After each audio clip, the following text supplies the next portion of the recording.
This is the Everyday AI Show, the everyday podcast where we simplify AI and bring its power to your fingertips. Listen daily for practical advice to boost your career, business, and everyday life. Here we are 3 years past the ChatGPT moment that has redefined how the majority of people work. Yet it's still kind of AI chaos. And that's coming from the guy that talks about AI every single day. That's because the models are always changing. The players are always changing. The capabilities are always changing. And it's almost created just this AI sprawl because, some companies have approved AI tools, others don't. And sometimes you have entire departments using unsanctioned AI, kind of this shadow AI that's casting a huge shadow over, are you even getting a return? It is extremely difficult for decision makers in organizations to not just know, hey, what's the right platform to use to maybe take advantage of the best models, regardless of the provider, but also how to do it in a secure way that can manage the chaos and actually lead to a positive ROI. So that's exactly what we're going to be tackling on today's episode of Everyday AI. What's going on, y'all? Welcome. If you're new here, my name's Jordan Wilson. I'm the host. We do this every single day, at least Mondays through Friday, bringing you an unedited, unscripted live stream podcast and free daily newsletter, helping everyday business leaders like you and me make sense of the AI chaos and leverage the best there is to offer to grow our companies and our careers. If that's what you're trying to do, it starts here. But make sure you go to our website at youreverydayai.com. We're going to be recapping the highlights from today's podcast, as well as giving you all of the other AI news that you need to know. All right, enough of me. Let's talk to someone that's actually a global leader in this. And I'm excited for today's conversation. I talk about this concept all the time, but we have yet to have a dedicated episode just tackling how to manage AI sprawl and actually show ROI. So I'm excited for today's guest. Live stream audience, please help me welcome to the show, Kevin Kiley, the CEO of Airia. Kevin, thank you so much for joining the Everyday AI Show. Hey, Jordan, really excited to be here. All right, let's get into it. Well, actually, first, for those that don't know, and you probably should know because Airia has been on the airways for the last week or two here on Everyday AI, but explain a little bit about what Airia is and what you all do, Kevin. Airia is an AI orchestration and security platform. We're a global company, about 400 customers now around the world and growing very quickly, all around this idea of how do we help enable organizations to move faster, more securely with AI.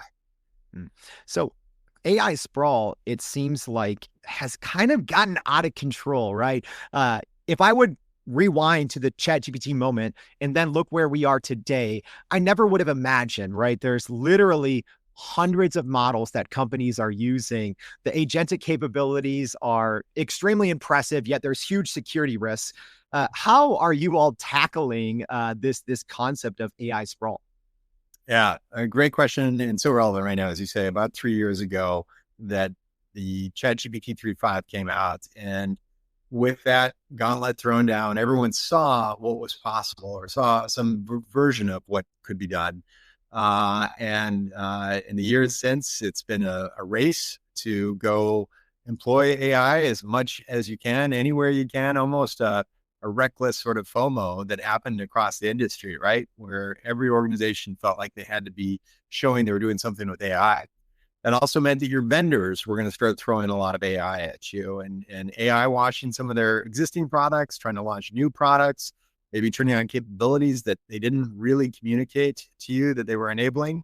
You had departments doing their own thing, even employees doing their own thing. Shadow AI, as you mentioned, where perhaps a well-intended employee wants to be more productive. They want to be more impactful. So they're bringing their own ChatGPT or Perplexity or something to work with them and using it with their company data. Well, all of that sprawl has created the spaghetti mess that we're in now, where you've got all these different tools, each with their own management needs that may or may not be met. Yeah, and that's huge security risks. You've got agents that are being created by employees, often being given the employees individual permissions, which are very broad versus maybe the agent was supposed to go do this one thing, but instead now it's been given all these capabilities to do a lot of other things that could create risk. And then there's the financial aspect of it that you sort of touched on as well, where all these different purchases have been made without one sort of unifying direction, a lot of overlap, redundancy, and capability and need. And it means that the companies are being drowned in different invoices from different vendors without really any clarity as to whether those projects are performing for them and they're really getting return on it. So that is the mess that we've set out to try to address, to bring some clarity by providing kind of a central control plane, if you will, across the organization. Help them understand what AI has been employed, who's using it, how they're using it, create some record or observability of it all. And then once we know where it is, to apply some controls, some guardrails, and then ultimately help them build more efficiently. So you can build within our product using any model. We've got thousands of options. Integrate any of your tools or applications all within one. But if you've already got an existing vendor you're building on, great. Let us just help apply the controls, the guardrails, the visibility, and give you that overarching management across all the AI in your organization. Yeah. And Kevin, I love that analogy. I'm going to just maybe steal it because it's so good, right? Just, it's like AI spaghetti, right? Like everyone's throwing AI at the wall, except they might not actually go back and see what sticks, right? Maybe they just throw it at the wall and walk away and hope that revenue goes up, productivity goes up, right? But I'm curious, when you're talking to enterprise leaders right now, what does AI sprawl actually look like on the ground? I think the most immediate thing that resonates is the security risk of it. And I talked about maybe, that these are overly permissive agents that an employee may stand up. Nobody really knows what it's doing apart from that one individual. And if they leave the company, who knows? If you speak to a lot of these CIOs and even the CISOs will often acknowledge there isn't a central inventory of what's happening out there. That's the immediate concern. And that's only going to become more pronounced as we see more and more of these attacks happen. This past 90 days, we've seen a number of these in the press where, whether it was prompt injections or indirect prompt injection attacks, there's a couple of big ones that were announced just in the last 2 weeks. And I think you'll see a lot more of these scary stories starting to show up where companies are finding that they're very vulnerable because AI has been thrown out. So sort of rushed without a lot of control or visibility. So that's the most immediate concern. From there, it is often about how do we help rationalize some of the use, find a way to enable our employees to embrace it, whether you're a citizen developer who's never done any AI engineering, you're not a data scientist, et cetera, but you're really good at your one function within the business. You may be the best at finance or marketing or whatever it might be. Let's give you capabilities to build your own AI using your knowledge, and we'll take care of the plumbing bits around it that help make it more productive. All the way up to the most advanced users who really already know AI, but maybe don't want to be bogged down with doing some of that integration work. We can help with all those components. And so that's usually how we'll sort of progress our dialogue with the client, is starting with discovery, providing some security, and then enabling them to do more with AI in a controlled way. Yeah, it seems like, we're kind of referencing the, original ChatGPT moment. It seemed like, back then the model was maybe the most important thing, but fast forward to today, it's probably not. It's the scaffolding, it's the plumbing, like you talked about, that's extremely important. And another thing that's extremely important is to just call a spade here, because I talk to people all the time. I'm sure you hear it.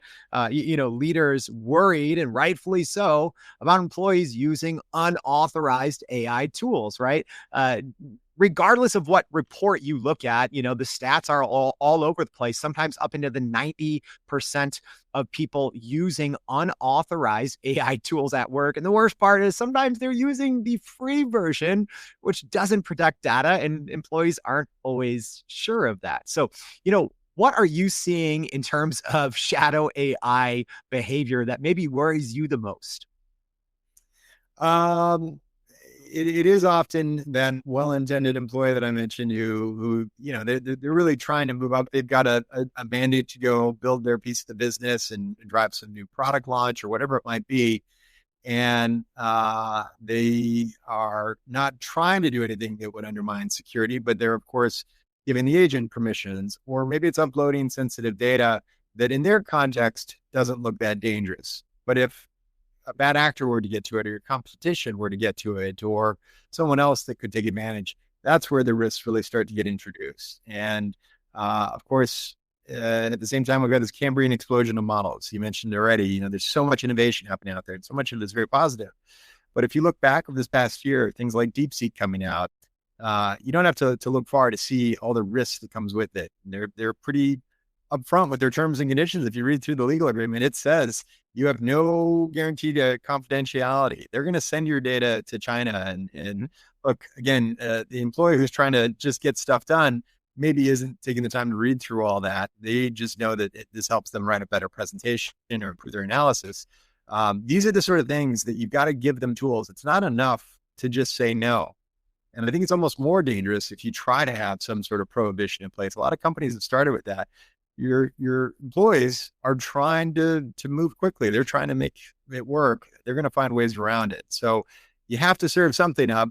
Better that you give them a model set that you can trust, or at least a canvas that they can work on where you've got some protections in place.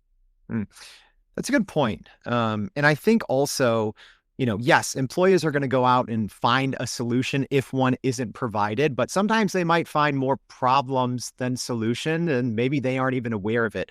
But, one kind of common trend that I saw, especially in 2024, what I referred to as duct tape AI, right? When you have different organizations using different models, and well, if you don't have a platform that brings it all together, that just might create more work in the long run than it's even worth. If you're doing a certain task, 30% faster, but you have to rewrite your business processes, it's not going to lead to a positive ROI. So can you talk a little bit about, because one thing that I love about Airia is just the platform that allows even people, no code, low code, so kind of regardless of experience level, to use any model, right? So whether you're using Anthropic, Google, OpenAI, right, and keep it in a secure environment. So can you kind of talk about that kind of like any model, any skill level approach that you all take?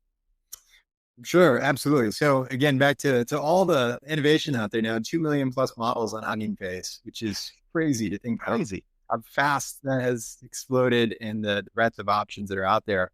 And again, a lot of that's really positive. There's innovation. You're going to find models that are really good at certain things that you can use and bring direct benefit to the business. But all of that means more operational complexity. They're all going through a lot of upgrades. You may get onto a model that gets deprecated sometimes in a matter of months or even weeks after it's released. Of course, there's security vulnerabilities, which are continually being discovered, and having a way to see those, or at least update, manage those, is a really important part of all of this as well. So back to your question again, being able to provide almost like a model garden for your employees is an important part of this, where we could serve up a list of models that we consider to be trusted, or perhaps we've already done the procurement work behind the scenes. So you don't have to worry about putting a card in and all the different spend that's kind of gone out of control. Let's have a central view into where we're consuming, set budgets or even thresholds for notifications. These are all capabilities that we can provide within the platform that help bring some insight into, again, how are we using AI? Are we getting good return on it? But also being able to manage this from a project level, departmental level, which to date has been really difficult to do. And I don't want to accuse the model providers of deliberately trying to make it kind of opaque, but it certainly is. Each of them have their own consumption models around their tokens, and you have to set up each one individually. It just creates a lot of operational overhead for especially a larger company. Yeah, that's a great point, because I think it's something, in the chase for, business leaders to always want to use the latest and greatest model, right? I see a lot of times, sometimes people just boxing themselves in, right? Because you might not think that there's a huge difference between, Anthropic Sonnet 4.5 and Google Gemini 3, right? But there actually is, and there can be.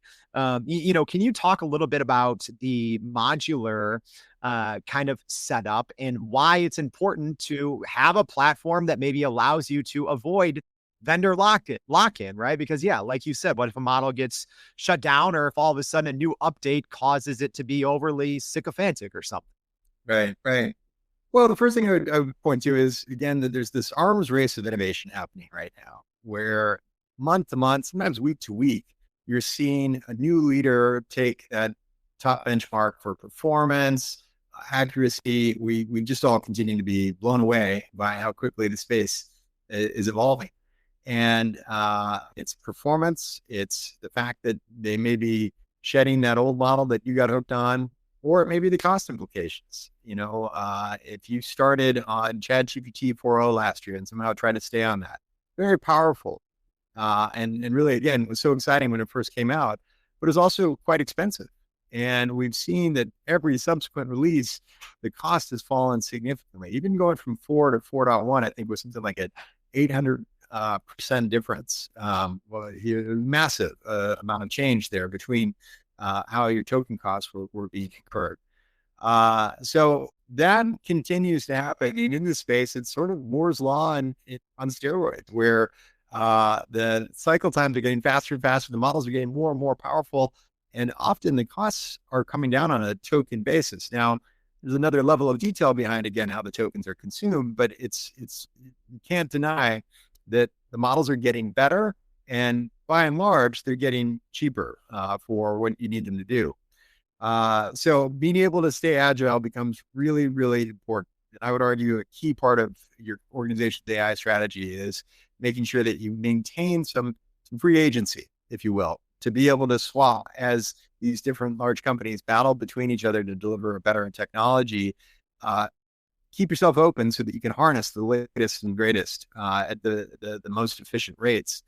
And then the bigger issue of vendor lock-in comes into play, where they are going to, of course, be trying to hold you into their ecosystem and gain more and more leverage. And for every organization, as you build into greater dependency on AI, you have to look at this as a risk, not just from a financial perspective, but also from business continuity. There have been a lot of outages over the last year. I won't name names, but you can Google most of this and you'll see that most of the major providers had significant outages, sometimes 6, 10, 12 hours long.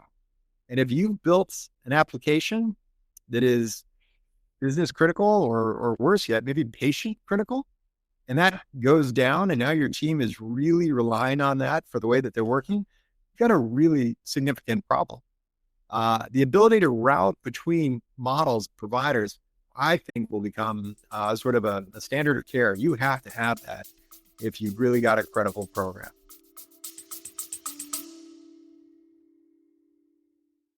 Are you still running in circles trying to figure out how to actually grow your business with AI? Maybe your company has been tinkering with large language models for a year or more, but can't really get traction to find ROI on Gen AI. Hey, this is Jordan Wilson, host of this very podcast. Companies like Adobe, Microsoft, and NVIDIA have partnered with us because they trust our expertise in educating the masses around generative AI to get ahead. And some of the most innovative companies in the country hire us to help with their AI strategy and to train hundreds of their employees on how to use Gen AI. So whether you're looking for ChatGPT training for thousands or just need help building your front-end AI strategy, you can partner with us too, just like some of the biggest companies in the world do. Go to youreverydayai.com/partner to get in contact with our team, or you can just click on the partner section of our website.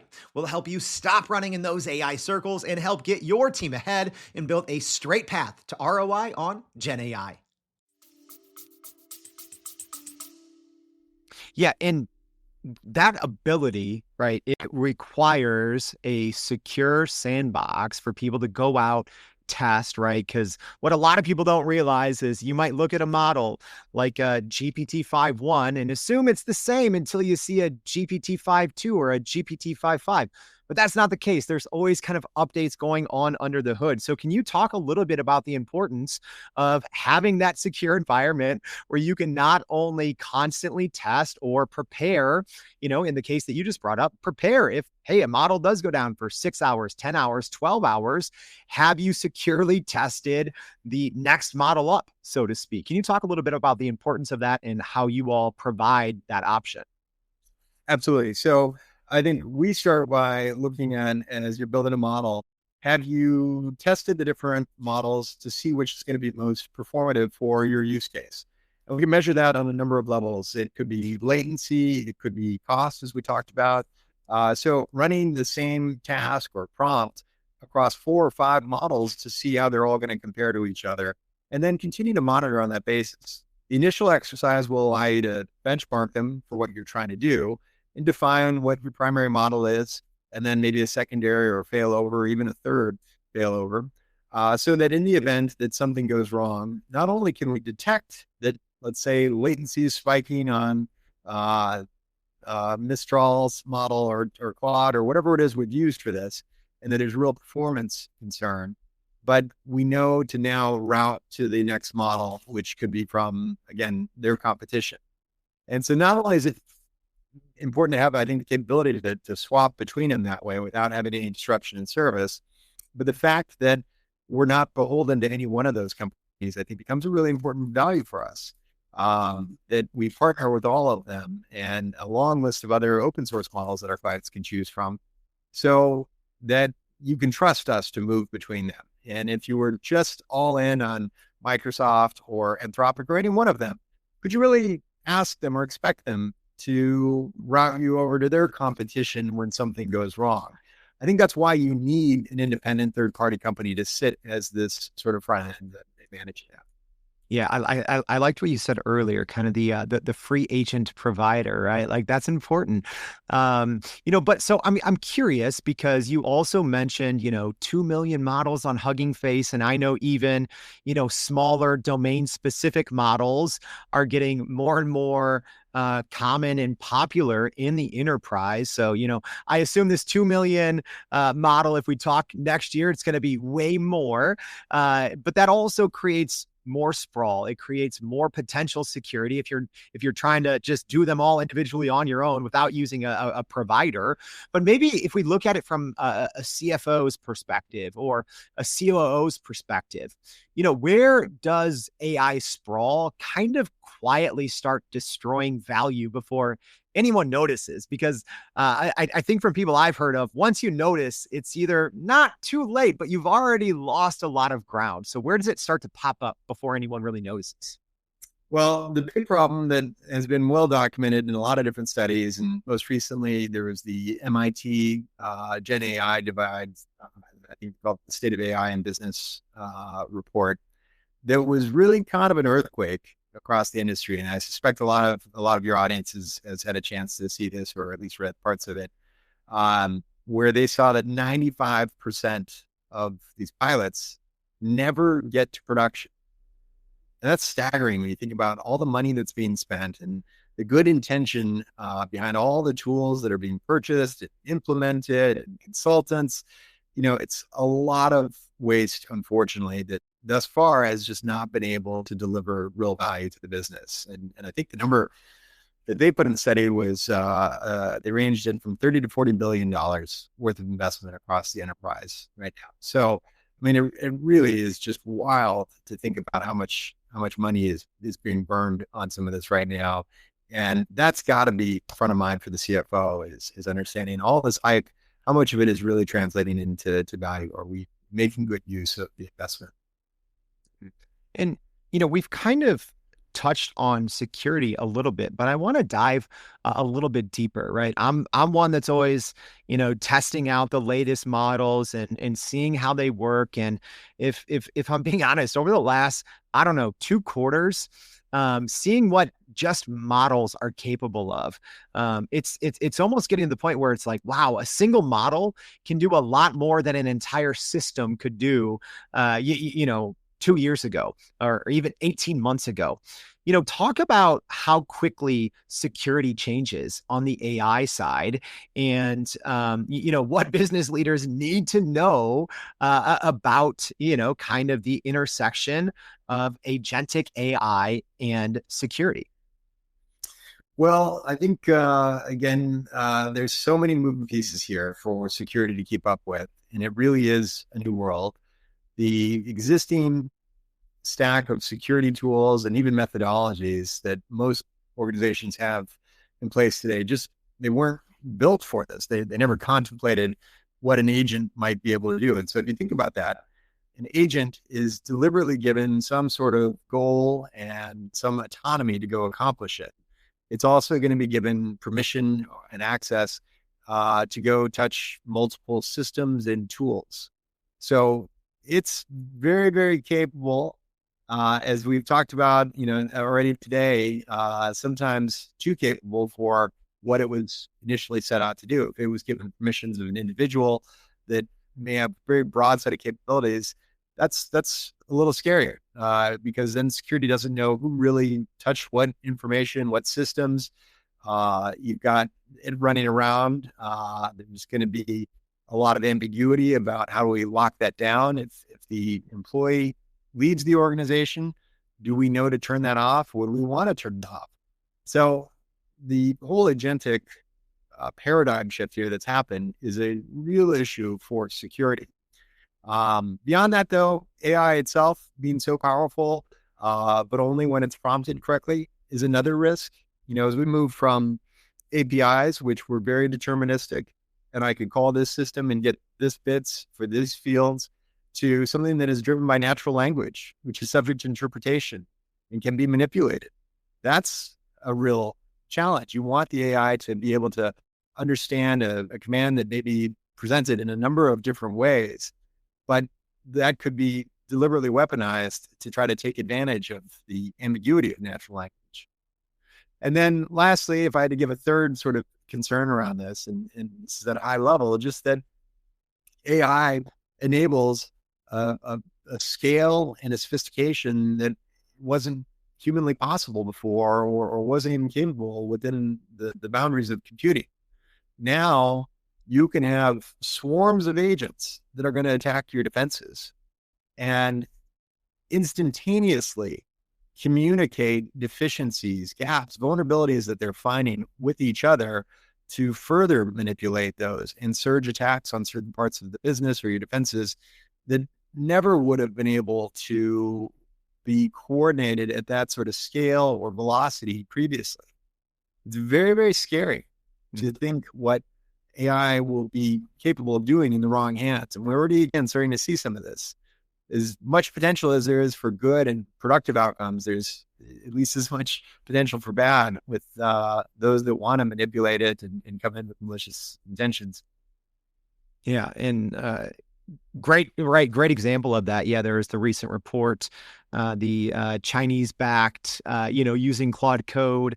Yeah, this is scary stuff, but just using off the shelf models, right?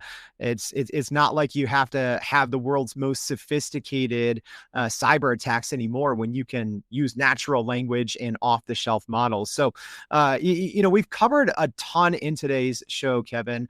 Again, I'm stealing the AI spaghetti thing. That's great. But I'm wondering, as we wrap today's show, if an enterprise leader right now, and they're like, wait, something you said, this hits. Clearly, my organization, we're dealing with AI sprawl, or, we need to get shadow AI under control.